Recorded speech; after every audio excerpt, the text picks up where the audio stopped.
आज पढ़ाऊंगी linear equation in two variables. ठीक है, सबसे पहले हम पढ़ेंगे वेरिएबल्स क्या हो। वेरिएबल्स वो जिनकी वैल्यू नॉट फिक्स, ठीक है, जिनकी वैल्यू फिक्स नहीं होती उन्हें हम क्या कहते हैं, वेरिएबल कहते हैं। जनरली हम वेरिएबल को small x, small y, small z, वैसे तो आप किसी भी स्मॉल अल्फाबेट से आप इन्हें रिप्रेजेंट कर सकते हो, किसको, वेरिएबल। और वेरिएबल हमने किसे कहा, जिसकी वैल्यू हमारी फिक्स नहीं।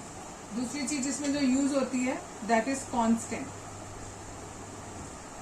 कांस्टेंट मतलब जिसकी वैल्यू फिक्स होती है। ठीक है, जनरली हम स्मॉल अल्फाबेट्स ही यूज करते हैं, लेकिन यहाँ पर इनिशियल अल्फाबेट जो शुरू के अल्फाबेट्स होते हैं वो यूज करते हैं, और यहाँ पर हम लास्ट के जो अल्फाबेट्स होते हैं वो यूज करते हैं। ये जो कांस्टेंट होते हैं, अभी आपके केस में ए बी सी नहीं आएगा, अभी जनरली क्या आएगा, अभी आपके नंबर्स आएंगे, जितने भी नंबर्स हैं। ठीक है, 1 2 3 4 5 ये सारे के सारे नंबर्स, ये सारे के सारे हमारे कांस्टेंट कहलाए। ठीक है, सपोज करो कोई एक इक्वेशन है 2x + 4 = 5y, तो इसमें हमारा ये कांस्टेंट हुआ, ये हमारा वेरिएबल है x, y हमारा वेरिएबल है। ठीक है, और ये पूरा एक टर्म है और ये पूरा एक टर्म। ठीक, कांस्टेंट हो गया, वेरिएबल हो गया। अब नेक्स्ट चीज आती है दैट इज टर्म। ये मैं आपको क्या बता रही हूँ, लीनियर इक्वेशन किसे कहते हैं वो बताने जा रही हूँ। लीनियर इक्वेशन के लिए बेसिक हमें चाहिए, पहले चाहिए था वेरिएबल और कांस्टेंट, वो बता दिए। अब बता रही हूँ टर्म किसे कहते हैं। टर्म में अगर आपने कोई खाली कांस्टेंट लिख दिया तो वो भी एक टर्म हो गया। सपोज आपने 4 लिख दिया तो ये एक टर्म हो गया। अगर आपने एक खाली वेरिएबल, कोई भी वेरिएबल खाली लिख दिया, सपोज आपने x लिख दिया, तो ये एक खाली टर्म हो गया।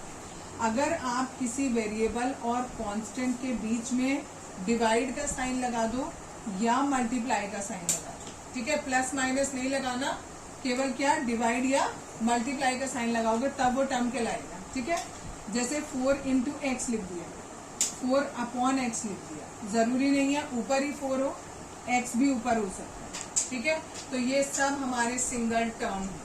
ठीक, अगर टर्म के आगे नेक्स्ट पॉइंट है दैट इज एक्सप्रेशन।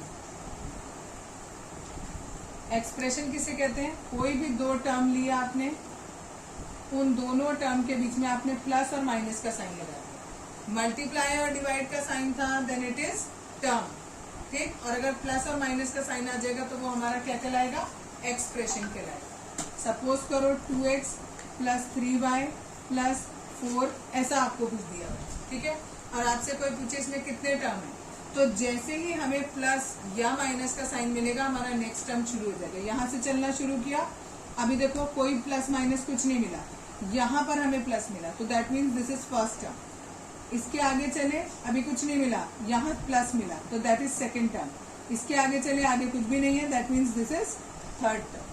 ठीक, अगर मैंने लिखा 2 × x × y + 3 × y - 4, तो कितने टर्म है, तो भी 3 टर्म है। बच्चे क्या देते हैं 1 2 3 4 5 6 टर्म है, 6 नहीं हुए, केवल 3 ही टर्म है। कैसे, मैंने कहा जब प्लस मिले, अभी तो हमें मल्टीप्लाई दिख रहा था, ठीक है ना, प्लस हमें यहाँ दिखा, जैसे प्लस दिखा ये फर्स्ट टर्म, अगला चला दिस इज सेकंड टर्म, उसके आगे दिस इज थर्ड टर्म। ठीक है, खूब सारे टर्म हो गए। टर्म्स के बीच में प्लस और माइनस है तो हम उसे क्या कहेंगे, एक्सप्रेशन कहेंगे। ठीक, अब बात आती है इक्वेशन की। इक्वेशन किसे कहते हैं, जब भी हमने कोई भी एक्सप्रेशन लिखा, उस एक्सप्रेशन को इक्वल टू करके लिख दिया, क्या, अनदर एक्सप्रेशन लिखो, या आप कोई सिंगल टर्म लिखो, या आप खाली वेरिएबल लिखो, या आप खाली कांस्टेंट लिखो, कुछ भी लिख सकते हो। जैसे सपोज अभी मैंने आपको बताया ये एक एक्सप्रेशन हो गया। अगर मैं इसको एक और एक्सप्रेशन के इक्वल लिख दूं तो ये एक इक्वेशन हो गई। अगर ये एक एक्सप्रेशन था, इसको मैंने एक सिंगल टर्म के इक्वल लिखना है, मैंने खाली सिंगल टर्म के इक्वल लिखा तो भी इक्वेशन कहलाएगी। ये एक्सप्रेशन है, इसको खाली मैंने एक खाली वेरिएबल के इक्वल लिखा तो भी एक इक्वेशन कहलाएगी। अगर मैंने इसको खाली कोई कांस्टेंट ये लिख दिया तो भी ये मेरी एक इक्वेशन कहलाएगी। यानी इक्वेशन के लिए मेरे पास क्या जरूरी होना है, इक्वल टू का साइन जरूरी होना है। ठीक है, अगर इक्वल टू का साइन नहीं है तो वो इक्वेशन नहीं कहलाएगी, इक्वल टू का साइन इज मस्ट। ठीक, अब बात आती है लीनियर इक्वेशन। लीनियर इक्वेशन किसे कहते हैं? जितने भी वेरिएबल आप इक्वेशन में ले रहे हो उन पे मैक्सिमम पावर 1 हो। लीनियर इक्वेशन में मैक्सिमम पावर कितनी हो? 1 हो। मैक्सिमम पावर को हम डिग्री भी बोलते हैं, ठीक है। यानी किसी भी इक्वेशन की अगर डिग्री 1 है तो दैट मीन्स वो लीनियर इक्वेशन है।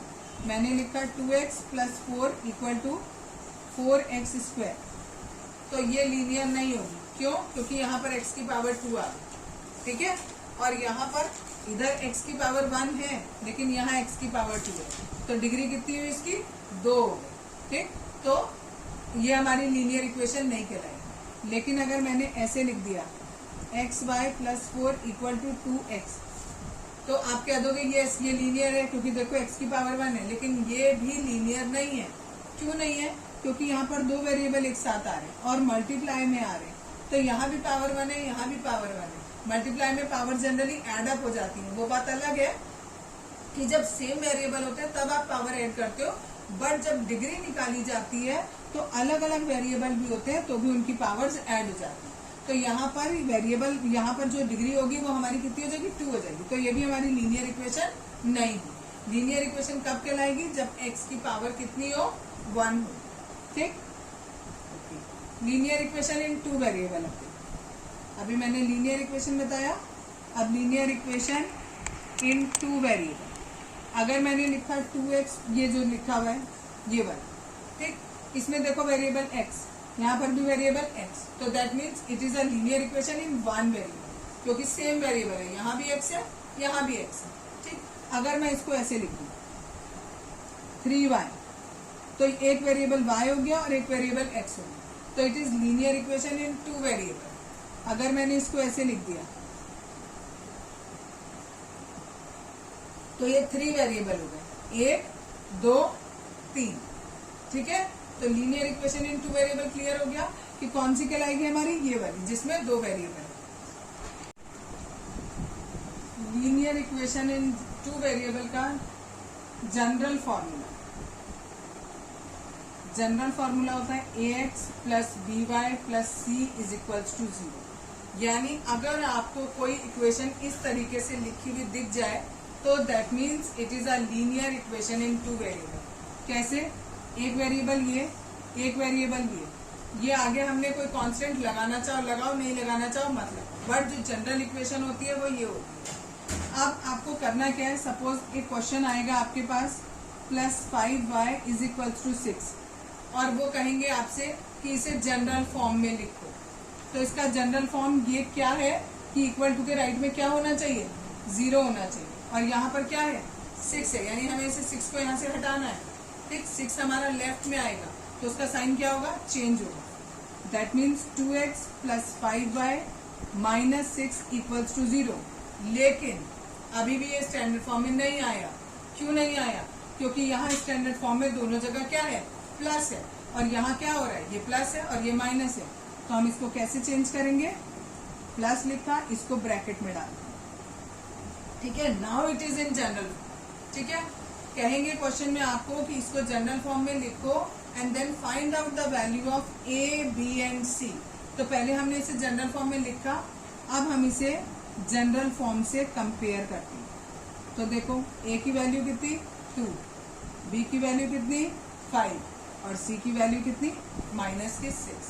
और अगर बच्चे ये वाली लाइन नहीं लिखते हैं तो वो गलत करते हैं, तो वो a और b की वैल्यू तो सही बता देते हैं, c की वैल्यू वो खाली 6 बोल देते, जबकि c की वैल्यू यहाँ कितनी होगी? -6 होगी। 1 नंबर का क्वेश्चन आता है, बहुत ही इजी क्वेश्चन है, लेकिन बच्चे उसे भी गलत करते हैं। और एक तरीके से ऐसे भी दिया होता है, सपोज ऐसे दिया होता है, ठीक है। अब देखो यहाँ भी माइनस दे दिया, तो हम इसको भी वैसे ही चेंज करेंगे। 2x प्लस लिख के -5 + -6 = 0। अब इसे जनरल फॉर्म से कंपेयर करेंगे। a की वैल्यू 2, b की वैल्यू -5 और c की वैल्यू -6। अब है solution of linear equation. Solution of linear equation का मतलब होता है, लीनियर इक्वेशन हमने कल पढ़ी थी जिसमें पावर कितनी होती है? 1 होती है, ठीक है। अगर हम इस वेरिएबल की वैल्यू निकाल दें तो उस वैल्यू को हम सॉल्यूशन बोलते हैं उस लीनियर इक्वेशन। ठीक है, अगर हम इसकी वैल्यू निकाल दें तो जो भी इसकी वैल्यू आती है उस वैल्यू को हम क्या बोलेंगे, इसका सॉल्यूशन बोलेंगे। ठीक है, अगर सपोज करो आपके पास ये सिंपल सी एक इक्वेशन है तो आप इसको वैसे भी सॉल्व कर सकते हो, 5 - 3 12। ठीक है, तो ये इसका सॉल्यूशन हो गया। लेकिन सपोज करो, क्योंकि आपको जो पढ़ना है वो 2 वेरिएबल वाला पढ़ना है, एक वेरिएबल वाला पढ़ना नहीं है। x + 2y = सपोज 3 दिया है। ठीक है, तो हमें ये सोचना पड़ेगा कि कौन कौन सी इसकी वैल्यूज पॉसिबल हैं। अगर सपोज x की वैल्यू 1 ले लूं और y की वैल्यू भी 1 ले लूं तो मेरी लेफ्ट साइड और राइट साइड इक्वल आ जाएगी ना। 1 + 2 = 3, यहाँ भी 3 और यहाँ भी 3। ठीक, दैट मीन्स मेरा सॉल्यूशन क्या हुआ, x की वैल्यू भी 1 और y की वैल्यू भी 1। Clear? let us suppose that we have to find out the fourth solution of this linear equation in 2 variables। ठीक है, सबसे पहले क्या करेंगे, कोई भी एक वेरिएबल को आप एक तरफ रखोगे इक्वेशन के, बाकी जितना भी उसके साथ है उसको सबको दूसरी तरफ भेज दो। 6 ऑलरेडी राइट में था, उसको राइट में ही रहने दिया। ये जो 2y है ये इधर लेफ्ट में था, इसको भी मैं राइट में ले गई। क्लियर? अब मुझे क्या करना है, अपने मन से y की वैल्यू माननी है। सपोज मैंने y की वैल्यू 0 मानी तो मुझे x की वैल्यू निकालनी पड़ेगी। x की जगह x रखा, 6 की जगह 6, माइनस की जगह माइनस, 2 की जगह 2, y की जगह 0। 2 × 0 = 0, 6 - 0 = 6। यानी हमारा एक सॉल्यूशन हमें मिल गया। What is that?